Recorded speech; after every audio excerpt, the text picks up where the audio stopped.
Hello,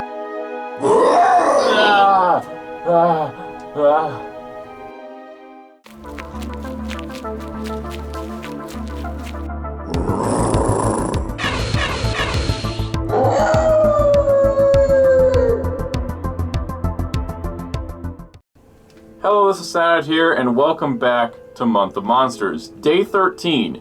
Today we'll be taking a look at the nightmare demons from an American Werewolf in London.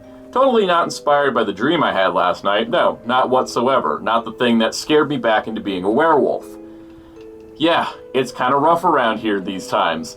But in terms of actually, reviewing toys, the nightmare demons are kind of a weird thing because when you go to make toys based on an American Werewolf in London, which is a cult classic film, more on that in the next episode, this is not necessarily the first thing anyone thought to make, except for Neca. They decided, oh yeah, no, we're not going to start with the Kessler werewolf, we're not going to make Jack in his decaying form. No, we're going to make the nightmare demons from the random 2-minute ultra-violent sequence in the middle of the movie that catches you out of nowhere, but is constantly burned into your memory. So of course I own the figure, and of course we're taking a look at it. This is kind of one of those insane things where you're thinking, why would you start with something that's not technically even a character? Basically, Neca just seems to be fans of Rick Baker's special effects, and who can blame them? They're amazing, and especially with a lot of the makeup work that was done here. And while the scene was very jarring and very evocative of a lot of real-life scary things, in addition to being kind of a monster sequence, I think that there's something captivating about the look of the nightmare demons that really catches the eye, and that kind of makes for some neat figures. Or should I say figure? Because yes, in fact, this is just one figure release.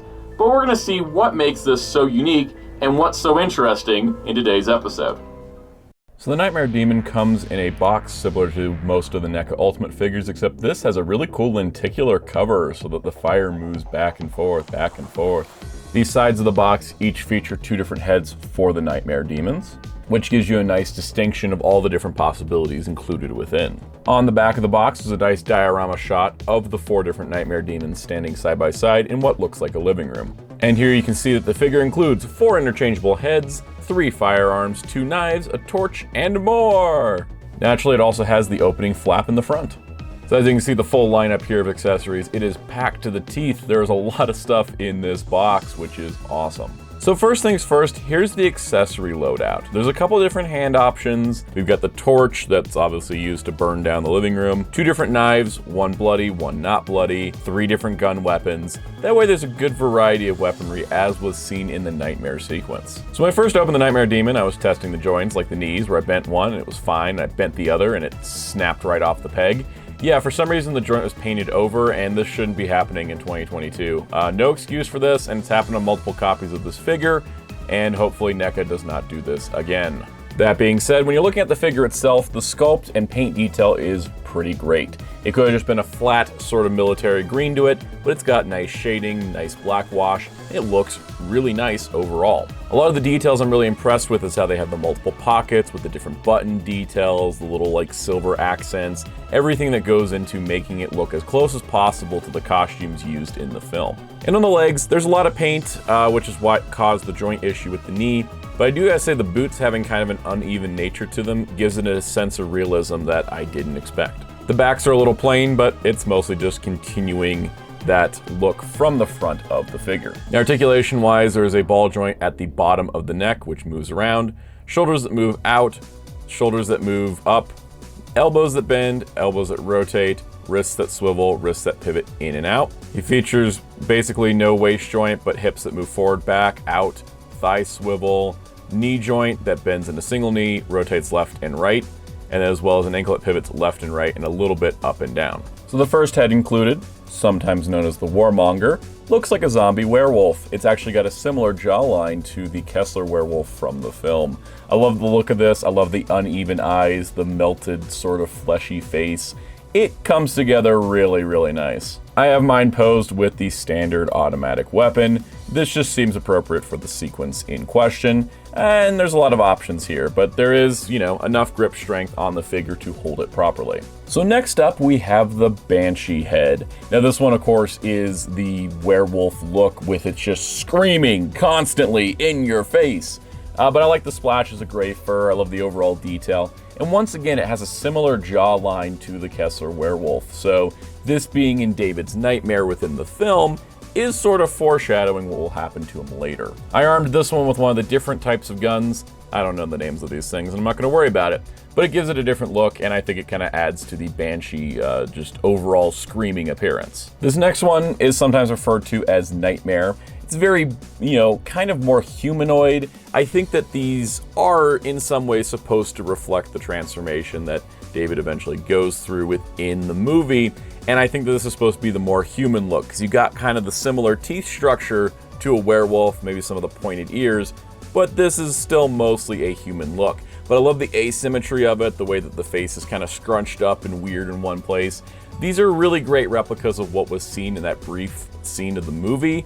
And I really just love the replicas here. I've armed this guy with the knife because the knife was the weapon he specifically used in the scene. If you've seen the scene, you know the moment we're talking about. There are two versions of the knife, one with blood and one without blood. I just opt to use the one with blood just for a little flair. And you have some other action figures in your collection. You can definitely recreate his iconic moment. This last head, I couldn't find any name reference for in anything online. I've been looking.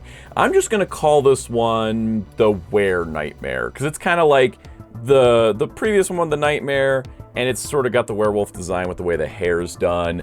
I like the flesh pulled out of the cheeks. There's just a lot of really cool detail. The scarring, the extra furrowed brow. Once again, some asymmetricalness. And he does have the werewolf teeth, but it's not as pronounced as some of the other heads, which I think is interesting. And you can just see from a side angle here that's got the pointed ears, which give you that sort of werewolf look, the pulled back hair, the longer, shaggier hair in general. It's got kind of the elongated face that, again, we would see later on in the film. So I think it's sort of between the previous one and some of the others. It's kind of like each of these are a step of a werewolf transformation, except they happen to be nightmare demons. Yeah, they're kind of gnarly.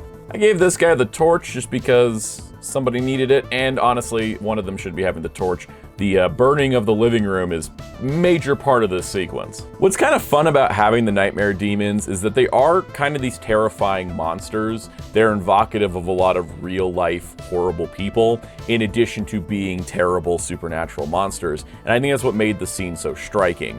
And yes, when you have other action figures interacting with them, they work out pretty good. Having the group of these four together is really interesting. So yeah, I had to buy 4 of them to use all the heads at once, but I honestly found it to be worth it. The different weapon options each gives them a different weapon loadout. The different head options, of course, gives them different looks. The articulation is serviceable, even if you had to be a little careful because apparently the knees break on a bunch of these. That's a bad thing, but here we are. So when it comes to the Nightmare Demons, is this something that everybody's gonna want? Probably not. They're very, very obscure even for an American Werewolf in London. They're only in this middle section of the movie, and it's only like a brief couple minutes because it's done for shock value and terror. And for that, I think that, character significance-wise, there's other things from the film that would make more significant figures. But for me, as someone who loves special effects, especially practical makeup and prosthetics and just general practical work, these being representations of some of the, crazier mask designs that were created for the movie is what makes them appeal to me. But I can understand where some people were like, wait, why is this the first figure we're getting? But don't worry, Neca made another American Werewolf in London Ultimate figure, which we'll be talking about in a different video. So the Nightmare Demons are pretty fantastic. I think overall, despite some of the quality problems, I still really like them. Yeah, that should be no surprise. I did get 4 of them. But in terms of the actual prominence to the film, they're not major characters, but the fact they made them is kind of amazing, and I think that should be applauded. Now, of course, this is all just one big lead up to the big finale for Werewolf Week. Yes, tomorrow we'll be looking at the Neca Ultimate Kessler Werewolf. And in fact, it might be one of my favorite figures ever made. So you definitely want to check it out, so stay tuned for tomorrow. That does it for today, and I hope that day 13 was lucky for you, because it was a little unlucky for me.